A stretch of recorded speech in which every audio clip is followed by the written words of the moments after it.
नमस्कार मित्रांनो, साधी माणसं या मालिकेच्या आजच्या भागामध्ये आपण बघणार आहोत. सत्या, मीरा, पंकज, देविका, रवी, रिया सगळेजण हॉलमध्ये जमलेले असतात. त्याच वेळेस सत्या मला लागते, पुसक्या कशाला बोलावलं इकडे आम्हाला. त्यावर लगेच पंकज लागते, मी कशाला बोलू, मी नाही बोलवलं, रवीने बोलवलं वाटतं. रवी आता नाही म्हणू लागतो. तेवढ्यात आता आजी, सुधाकर भाऊ आणि परी आलेले असतात. आता लगेच परी म्हणू लागते, थांबा 1 मिनिट, आम्हीच तुम्हाला इथे बोलावलोय. आता सगळेजण परीकडे बघू लागतात. त्याच वेळेस आता किचनमध्ये जी निरूपा असते ना, ती आता हळूच डोकावून या परीचं नेमकं काय बोलणं आहे ही ऐकत असते. त्यावर लगेच सुधाकर भाऊ आपल्या आईला म्हणू लागतात, आये तू बैस इकडे. आता आजी लगेच तिथे सोप्यावरती बसते. त्यावर पंकज लागतो, बाबा अहो कशासाठी आम्हाला सगळ्यांना बोलावलंय, काय झालं नेमकं. त्यावर सुधाकर भाऊ म्हणू लागतात, सांगतो, समजा काही सांगतो. आज माझ्या मनातलं जे काही खरं आहे ना, ते मी आज तुम्हाला सांगणार आहे.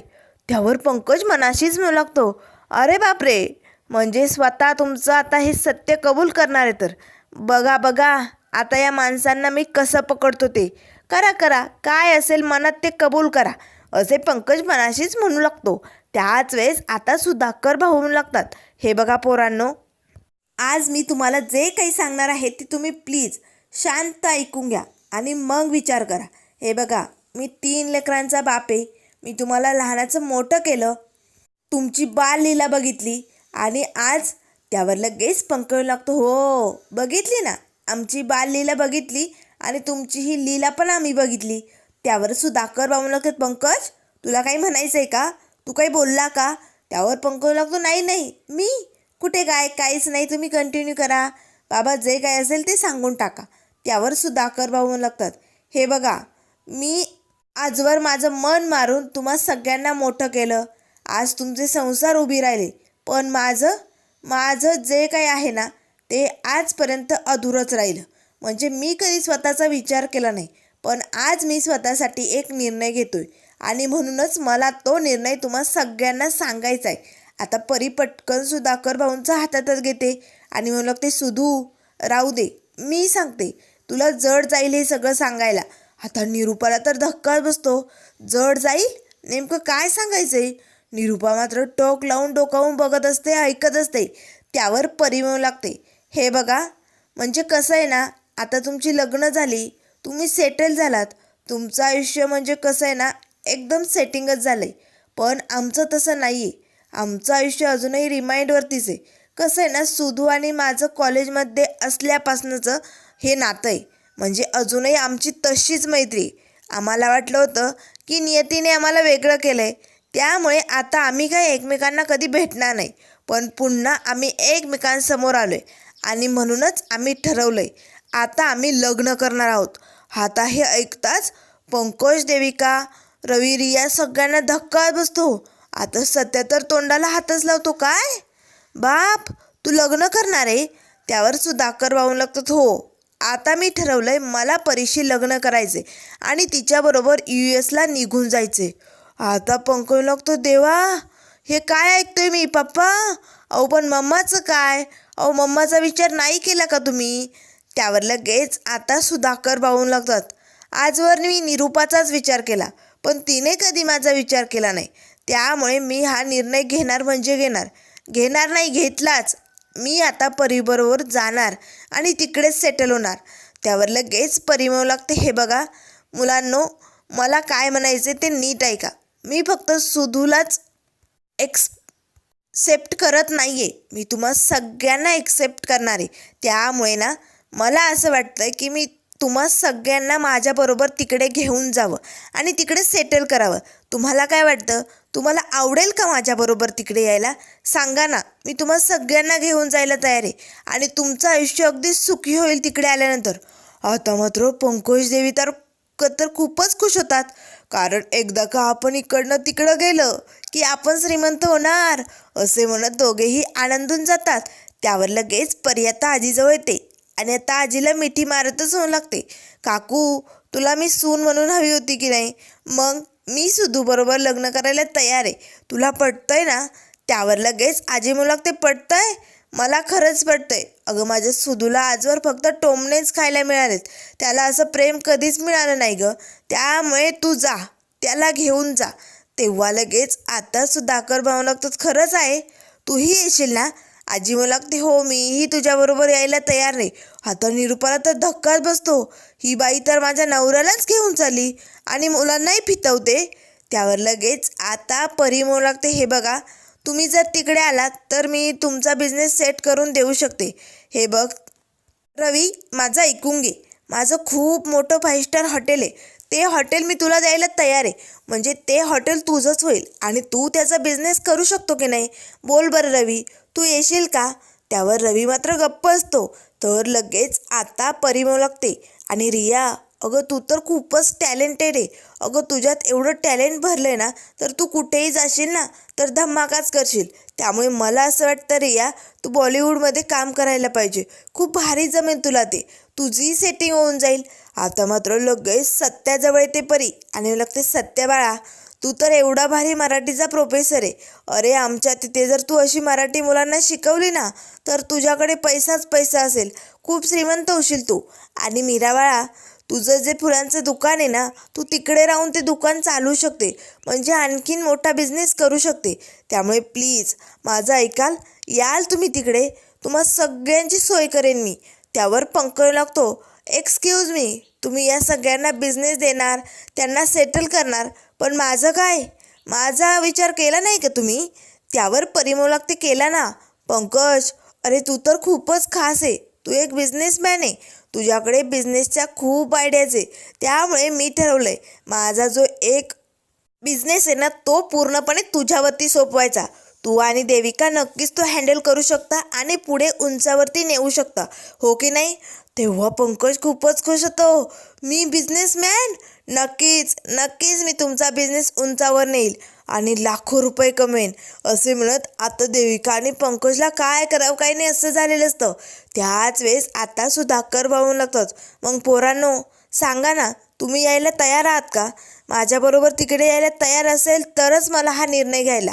त्यावर पंकज लागतो, चालेल, यायला तयार आहोत आम्ही यायला तयार म्हणजे येणारच. त्याच वेळेस निरूपाला धक्काच बसतो, ज्या बिंडोक बाबड्याला आपण एवढं जीव लावलं, एवढं सांभाळलं, तो मला सोडून जायला तयार झाला.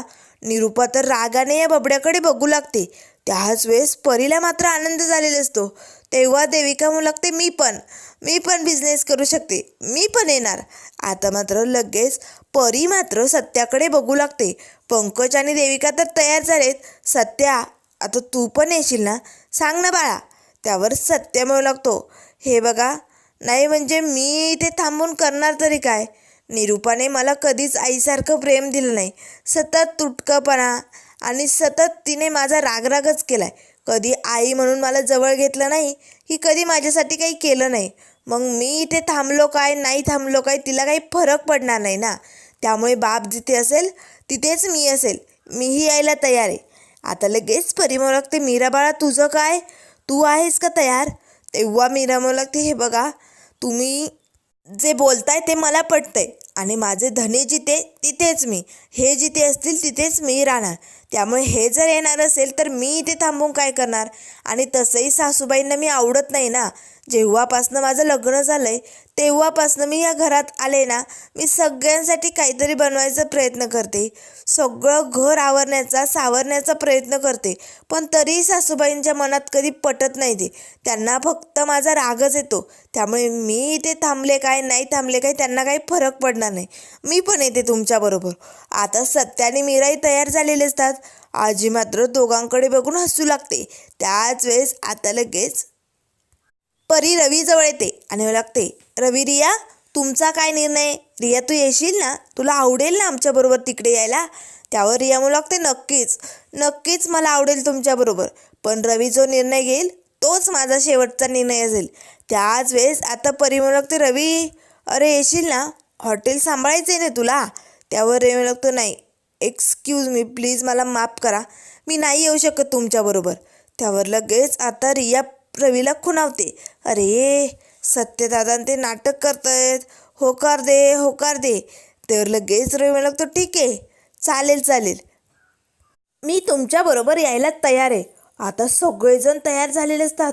निरूपाला तर मोठा धक्का बसलेला असतो, कारण मला एकटीला इथे सोडून समधेजण तिकडे त्या परीबरोबर निघालेत. यांना लाजा वाटत नाही असं बोलताने. आता लगेच आजी म्हणू लागते, जर समधेजण येणार असेल तर सुधू, तुझा हा निर्णय नक्कीच योग्य असेल. आता मात्र सुधाकर भाऊ आणि परी एकमेकांकडे बघू लागतात. त्याच वेळेस पंकज म्हणू लागतो, एक्सक्यूज मी, थांबा, एक प्रॉब्लेम झालाय. तेव्हा परी म्हणू लागते, प्रॉब्लेम? कुठला प्रॉब्लेम? त्यावर पंकज लागतो, असं काय करताय तुम्ही? आमच्यासाठी एवढं सगळं करताय, पण तुम्हाला आम्ही काय म्हणून हाक मारायची? नाही म्हणजे परी बरोबर वाटत नाही ना. आता तुम्ही पप्पांशी लग्न करणार ना, मग तुम्ही मम्माची जागा घेणार की नाही? त्यामुळे मला असं वाटतंय तुम्हाला ना परी मम्मा म्हणावा.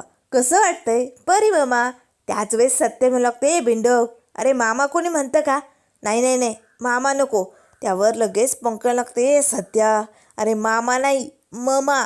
अरे तिकडे फॉरेनला अशीच भाषा असते आणि आपण आता फॉरेनला जाणार आहोत की नाही, मग परीमामा छान वाटतं. परीमम्मा, किती मस्त वाटतं हे नाव, असे म्हणत आता पंकज लगेच परीजवळ येतो. आता सत्या मीराला तर खूपच हसायला येतं, कारण या पंकजने लगेच पलटी मारलेली असते. त्याच वेळेस आता परी म्हणू लागते, चला मग आता तुमच्या सगळ्यांचा निर्णय झालाय ना, मग आपल्याला लवकरात लवकर निघायचंय. तुम्ही बॅगा पॅक करायला घ्या. त्याच वेळेस आता निरूपा आपले डोळे पुसते आणि लगेच आता पंकज लागतो, ठीक आहे परी मामा, चालेल. तेवढ्यात पाठीमागनं निरूपा येते आणि जोरात ओरडते, पंकज. आता पंकज मात्र आपल्या मम्माकडे बघू लागतो. त्यावर लगेच आता निरूपा पंकजजवळ येताच आता सटासट त्याच्या 2-3 कानाखाली ओढते. पंकजला तर धक्का बसतो, मम्मा अगं काय झालंय? त्यावर लगेच निरूपा म्हणू लागते, तू मला सोडून जाणार? मला सोडून? तुझी हिंमत तरी झाली का? अरे बबड्या, मी जे काय करते ते फक्त तुझ्यासाठी, तुझ्यासाठी एवढे घाट घालते आणि तुला माझी काहीच पडली नाही, तू मला सोडून जाणार आहे? अरे बिंडोक, तुला काही अक्कल आहे की नाही?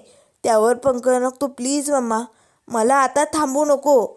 मला माझं स्वप्न पूर्ण करायचं आहे आणि तुला मी श्रीमंत झालेला, बिझनेसमॅन झालेला बघायचं आहे ना, त्यामुळे प्लीज मम्मा थांबू नको, जाऊ दे. त्यावर आता लगेच आजी म्हणू लागते, हो निरूपा, उगाच पोरांच्या आता आडमध्ये येऊ नको. त्यांनी निर्णय घेतलाय ना, मग त्यांना घेऊ दे हा निर्णय. आता निरूपाला काय करावं काही सुचत नाही. त्यावर पंकज लागतो, मम्मा आणि तू कशाला काळजी करते? अगं तुझा हा बबड्या तिकडे फॉरेनला राहून पैसे कमवणार आहे आणि तुला मी तिकडनं पैसे पाठवला मम्मा. तुला काही काळजी करायची गरज नाही. तू अगदी रिलॅक्स आहे इकडे, एकदम निवांत. तुला हवं तसं तू करू शकते, कारण घरात दुसरं कोणीच नसणार आहे ना. नाहीतर एक काम करायचं का परी मामा, तुम्ही आमच्या मम्माला पण घेता का तिकडे?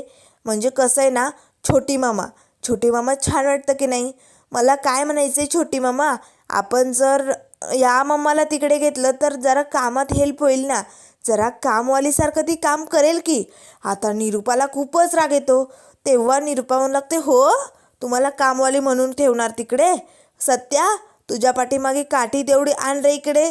आता सत्या पटकन ती काठी निरूपाकडे देतो. आता निरूपा त्या काठीने असा इशारा करत आता परीकडे बघू लागते. परी मात्र घाबरते, निरूपा मला काठीने मारते की काय असं तिला वाटू लागतं. त्याच वेळेस आता निरूपा पटकन काठी फिरवते आणि पंकजकडे बघू लागते. आता पंकजने मात्र या निरूपाला जोरात या काठीने बदडवलेलं असतं. अगदी कुत्र्यासारखे आता निरूपाने पंकजची धुलाई केलेली असते. तेव्हा पंकज तो, छोटी मम्मा वाचवा, मला वाचवा. आता मात्र छोटी मम्मा काही या पंकजला वाचवायला येत नाही, पण सुधाकर भाऊ मध्ये येतात आणि पटकन निरूपाच्या हातातली काठी पकडतात. निरूपा बास, पुरे झालं. अगं काय चुकीचं करतायत तुझी मुलं? जे काय करतायत, जे तुला हवं आहेत ना तेच करतायत. तुला तुझी मुलं श्रीमंत झालेली बघायचीत ना, फॉरेनला US ला गेलेली बघायचीत ना, मग तिकडेच चाललेत ते. होऊ दे की मग त्यांना सेटल. तुला पैशाचीच मतलब आहे ना, मग कशाला त्यांना मारते? आता मात्र लगेच निरूपा आपल्या हातातली काठी खाली फेकते आणि सुधाकर भाऊंकडे बघू लागते. त्याच वेळेस आता परी म्हणू लागते, चला गाईज, मग आपल्याला निघायचं आहे, त्यामुळे प्लीज तुमच्या बॅगा पॅक कराल का? आता सगळेजण आपापल्या रूममध्ये निघून जातात. त्याच वेळेस आता पंकज बॅग भरत असतो आणि बेबी जास्त कपडे घेऊ नको. एकदा का आपण तिथे गेलो ना की ती परी मामा आपल्याला खूप सारे पैसे देईल आणि मग आपण मस्त नवीन शॉपिंग करू आणि नवेच कपडे घालूया. जरा थोडेसे असतील ना तेच घे. तेवढ्यात निरूपा येते. निरूपा आता आपल्या बबड्याला म्हणू लागते, बबड्या अरे नको ना जाऊ, काढ बरं ते कपडे काढ, तू मला सोडून कुठेही जाऊ शकत नाही आहे बबड्या. त्यावर पंकज लागतो, मम्मा अगं काय करतेस तू, हे बघ मम्मा तू इकडेच राहायचे, हे बघ मम्मा तू आम्हाला थांबवू नको, जाऊ दे आम्हाला, आमचं आयुष्य सेटल होईल तिकडे, वाट बघते अगं आमचं आयुष्य. त्यावर निरूपा म्हणू लागते, अरे बबड्या पण इथेच थांब की, इथे या खिडकीत या दरवाजात कोण असेल मला बघण्यासारखं, सांग ना. हे बघ पंकज तू मला या घरात असं एकटं सोडून जाऊ शकत नाही, अरे हे कोलमडून जाईल रे माझं घर. त्यावर पंकज लागतो, मम्मा घर कसं कोलमडणार आहे, नाही नाही नाही मम्मा, अगं तू आहे ना घर सांभाळायला, अगं तू निवांत राहायचं, तुला हवं तसं वागता येईल, तुला हवं तसं करता येईल. हे बघ मम्मा तू टेन्शन घेऊ नको, तुझा हा बबड्या तिकडनं तुला नक्की पैसे पाठवेल. आता निरूपाला काय बोलावं काय करावं काही सुचत नाही. निरूपा आता धावतच रवीकडे जाते. त्याच वेळेस पंकज लागतो, बेबी चल, अगं परी मामा तयार झाली असेल, चल पटकन. आता सगळेजण इकडे हॉलमध्ये येतात. तर त्यानंतर मित्रांनो पुढील भागामध्ये आपल्याला बघायला मिळेल निरूपा ओरडतच लागते, जा समद्यांनी जा, मला सोडून समद्यांनी जा. आता मात्र परी आणि सुधाकर सगळ्यांना घेऊन दरवाज्यातनं निघालेले असतात. त्याच वेळेस आता पटकन निरूपा दरवाज्यात जाते आणि आता हात देऊन असं दरवाजाला आडवी उभी राहते आणि लागते, नाही मी हात जोडते, माझ्या लेकरांना माझ्यापासून दूर करू नका, मी हात जोडते, कोणीही मला सोडून जाऊ नका, थांबा. पण मात्र निरूपाचं कोणी ऐकायला तयार नसतं. तिचा बबड्याही तिला सोडून जायला तयार होतो. तेव्हा निरूपा पटकन सत्य आणि मीरासमोर येते आणि हात जोडतच लागते, सत्य बाळा अरे तू तरी नको ना जाऊ रे मला सोडून, असं नको करू, थांब ना सत्य बाळा. निरूपा रडत असते कडत असते. आता मात्र निरूपाची चांगलीच जिरलेली असते. या निरूपाला वठणीवर आणण्यासाठी हा सगळा डाव आखलेला असतो. तर आता इथे सत्याने आता निरूपाला तिची जागा दाखवलेली असते. कारण बापाला नको नको ते बोलणाऱ्या या निरूपाला सत्याने चांगलाच धडा शिकवलेला असतो. तर त्यामुळे मित्रांनो अशाच मालिकेंच्या अपडेट पाहण्यासाठी चॅनलला लाईक करा, सबस्क्राईब करा. व्हिडिओ पाहिल्याबद्दल धन्यवाद.